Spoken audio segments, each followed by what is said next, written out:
There are 11 badges in a hatching time, and most of them are useful in one way or another, like this one which negates fall damage, like an automatic water bucket emoji, or this one which makes you a human magnet, or this one which grants you a scooter, cute, or this one which makes you go Hadouken!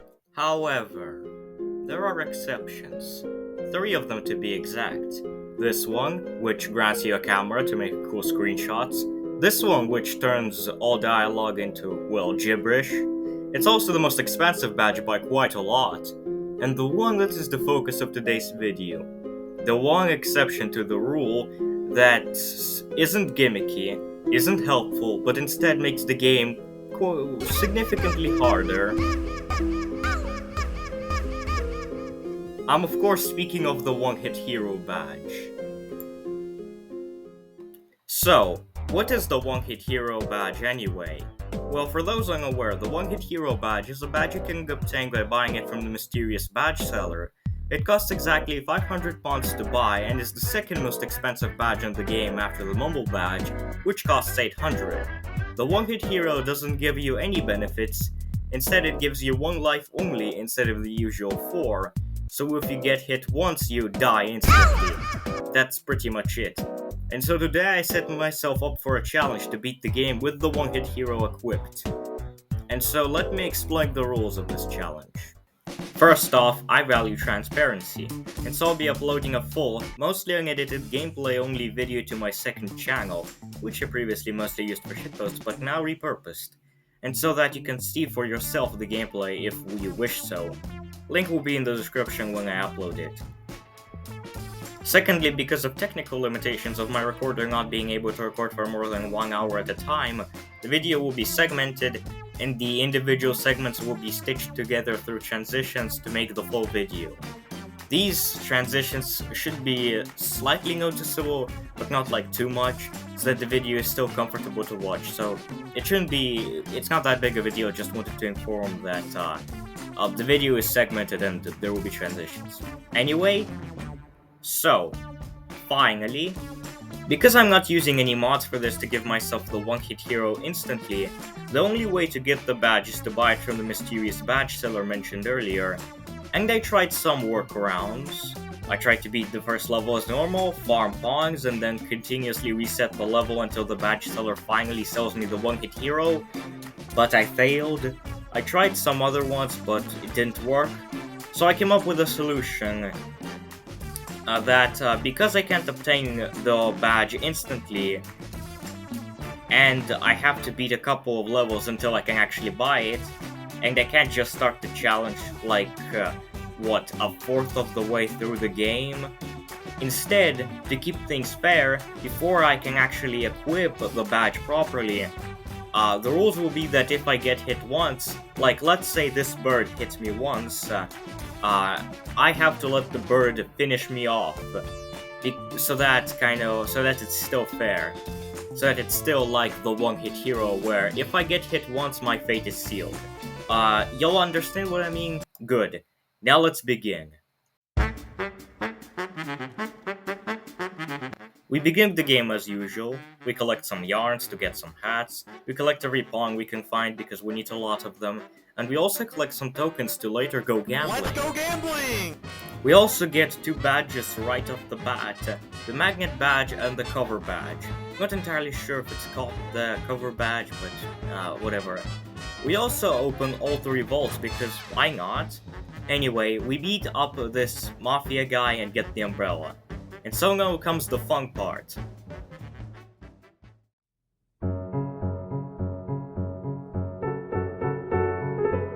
I first should say that I really wanted to do a one-hit hero video, but on all my previous attempts I arrived at a problem. That problem being the badge seller. Because this little bastard doesn't sell you all the badges you want. The seller has limitations because I guess the developers didn't want you to hoard all the badges at once. Which is fine if you play the game normally, but we're not playing the game normally, we're doing a challenge. And so this is a problem. I tried many workarounds, like beating the first level not hitless, then after that farm a bucket load of pawns, and buy badges from the seller until it sells me the one-hit hero. Didn't work? because unless I progressed, it wouldn't tell me anything new. I tried workarounds around that. Nothing worked. So, the plan I came up with is, as I said in the rules section, is to play the game as if the one-hit hero is equipped, until I finally had the opportunity to equip it. And also, of course, farm pawns to buy it. This is the best non-modded solution I came up with. If you know any other way to get the one-hit hero quicker, you can leave a comment. It will be much appreciated. Anyway, so, right after beating the first level comes the grind. I haven't come up with like a single best route to farm pawns the quickest, but my general strategy revolved around collecting pawns here next to this rising broken ladder, then exploding this box, then going to this barrel area and collecting these pawns, then going to the lighthouse and exploding some boxes there, then going to the ship and exploding these boxes and beating up these mafias, and then maybe going up this black roof for the boxes there, exploding these boxes around the ship, and also maybe these bags here, and then also maybe going up here for these boxes and maybe these barrels. And finally this box down here. There's also this area where there are a lot of barrels, but I rarely gone there. There are probably a lot of ways to improve here, but I'm pretty sure this is one of the most efficient ways to farm pawns in the game, since I managed to reach my goal of 1,500 pawns in about like 30 minutes. And so now that we got enough pawns, we can move on to some actual levels. After Mafia Town, we go to She Came From Outer Space. Nothing to say here, we scare the hell out of this poor fellow, in like 2 minutes, easy. Then we go to Barrel Battle, little to say here either except for this. If you didn't know, there's a blind spot somewhere around here, and so this one's easy as well. Next is the big one, Down with the Mafia. This is the first level I actually got hit, or at least I think so. There was this moment here where I thought I got hit, but I wasn't sure. And bid farewell to this cruel world, just in case. Looking back at the footage, it probably was a misunderstanding, but nevertheless, this was the first level where I actually struggled.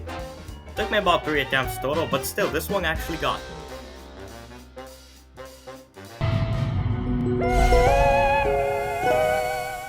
And so now, finally, the seller actually sells something new. It's not what we want, but hey, progress. I screwed around a bit and eventually found out that I still had to progress further to get more badges, and I couldn't just use the classic Minecraft librarian method to get my badges.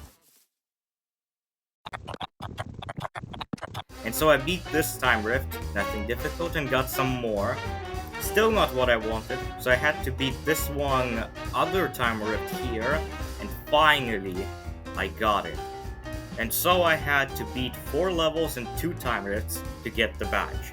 Nothing catastrophic, mostly just annoying. Anyway, moving on. Time to finish off the rest of Mafia Town. We beat heating up the Mafia Town pretty easily. Then after that we beat Golden Gold pretty quickly too, and finish off this last time rift.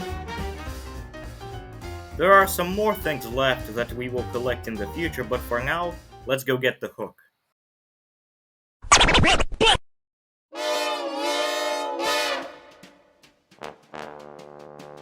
Yes, I know you're probably supposed to go to the Dead Bird studio first, but we won't. We begin as usual, we scale this huge mushroom, and yes, I know, up there isn't anything we need for this challenge. But hey, it's my video so I can do what I want, and what I want is just to collect this present, because I like collecting collectibles. Anyway, after that we quickly get captured and are forced to sign our soul away to Snatcher. Sad. After that, following our contractual obligations, we quickly help these fox spirits... How do I say this without triggering YouTube? And they're suffering.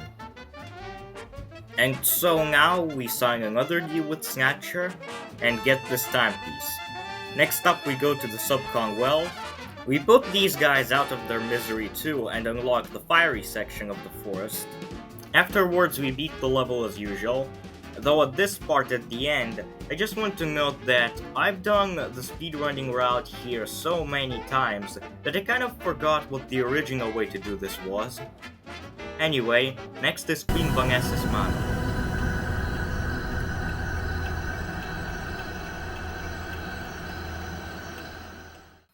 Is that how you pronounce manor?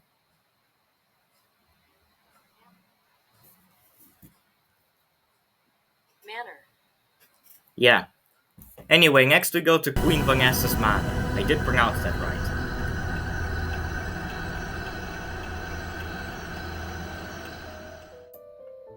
Though before going there, I decided to find some more of these Snatcher vines to get all the levels unlocked. And so after I finished doing that, now we go. Man, I remember this level scared me to death as a kid. Anyway, after collecting this thing up here, we go in and immediately use the quick solution, because it's easier. If you didn't know, you can crawl under this barrel and get all the way to the end. I imagine the devs put this just in case any kids like me would be too scared to play the level normally. Anyway, we get the timepiece and move on to beat Mail Delivery Service. After that, we go to the first boss fight in a while, the Toilet of Doom.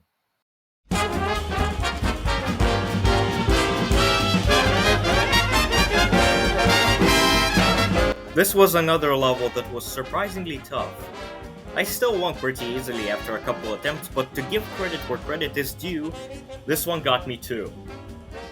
But before going in the boss fight with Snatcher, I decided to collect all the yarns, tokens, spawns, and presents I could find. Most importantly yarns though, because we'll need a lot of them to craft a certain item that will be necessary in a certain moment later.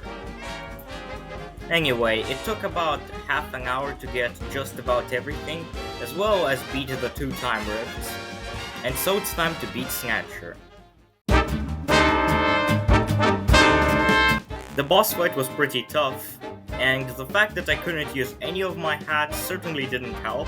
It still wasn't that hard, but it was probably the most difficult moment in this challenge so far. Anyway, now that we're done with the Subcon Forest, we can move on to the Alpine Skyline.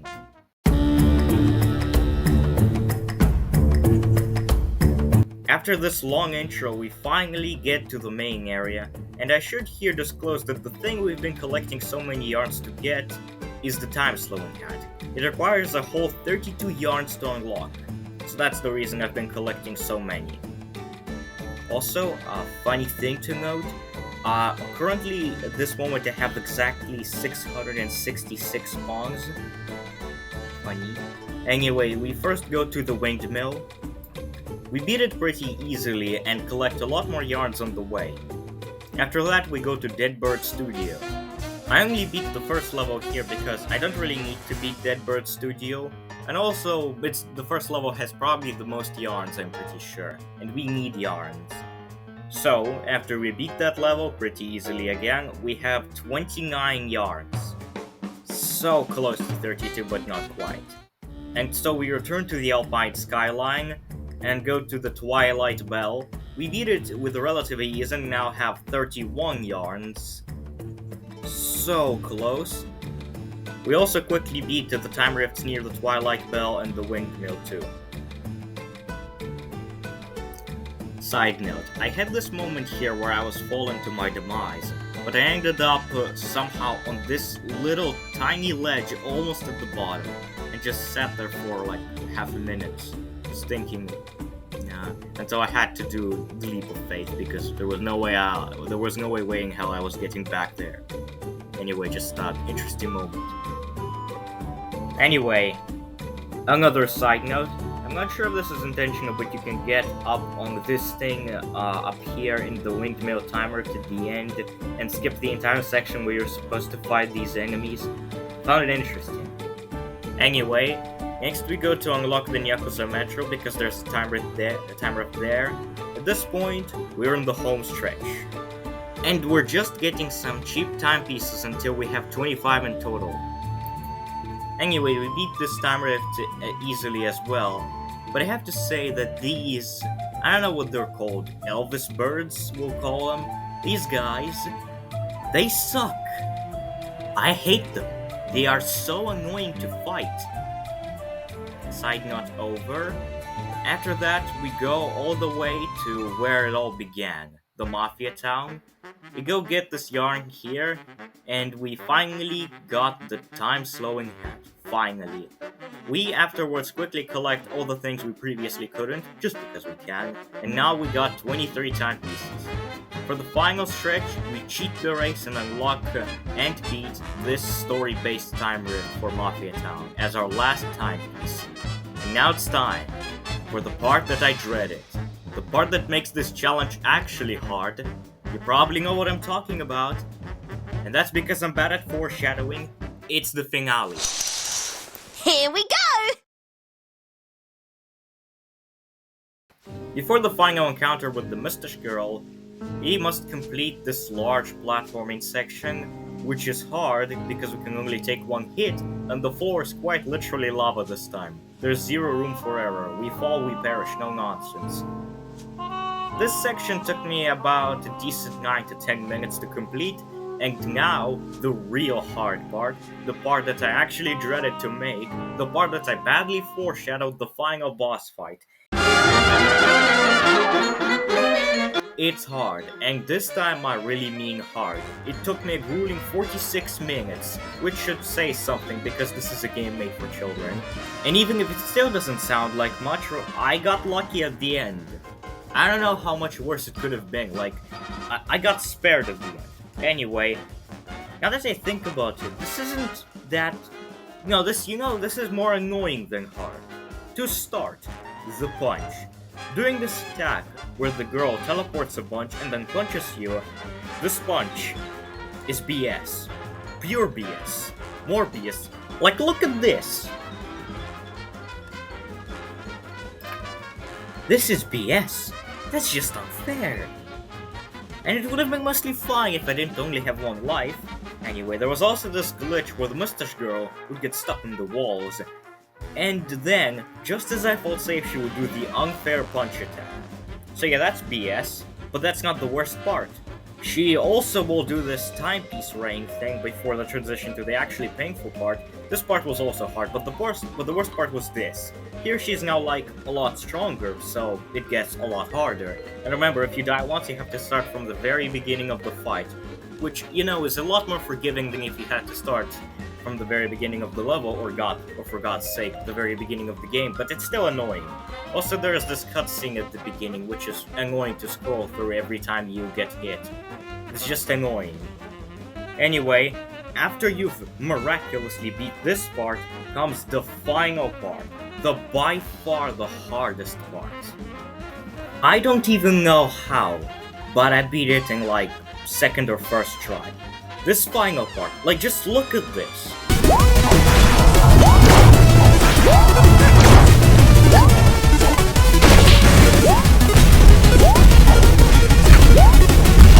I don't know if this is a blessing from RNGesus himself, or a shot of pure gaming skill, but I got it, and I never want to do it again. Not for $1 million do I want to do this again. For 2 million maybe, but not for 1 million. Like, this is the reason I was grinding for the time-slowing hat. Because you can't even tell what's happening on the screen. Like, look at this. Can you tell what's happening on the screen? Me neither. Like, look at this. Look at this. Is it in any... I don't think I can do it justice. This final part, I don't know how I did it. Maybe it was pure gaming focus. I don't know, but, like, look at this. You can't even tell what's happening. It's so flashy. This part single-handedly made this challenge go from like slightly barely difficult to actually hard. Actually, let me go on a rant of sorts. I found a thing with a lot of these kinds of challenges. The problem. The uneven difficulty. Like, most of this challenge wasn't even like slightly hard. Most of the time I was just collecting pawns and having fun. But like, on the parts where like you actually take damage from these boss fights, and especially the final boss fight that I just spent like a couple minutes ranting about, like these parts, like they shoot through. Like they're just like, especially the final boss fight, they're like stupidly hard. And so I would say that this challenge is hard purely because of like the last part. If not for the mustache girl, this would have been a complete breeze. But just for the last part, I'm putting this in like B tier difficulty. Like just because of the last part, just because of how diabolical and just annoying that last part was. Like again, look at this. Is this fun? No. Anyway, finally, at long last, after almost an hour of pure suffering, I did it. We beat the mustache girl. Somehow. And ladies and gentlemen, it's done. I felt so good after this. I'm still so proud of myself. I know it's a children's game, but I'm still so proud of myself. I'm proud I did this. I don't know how I did it, but I'm proud.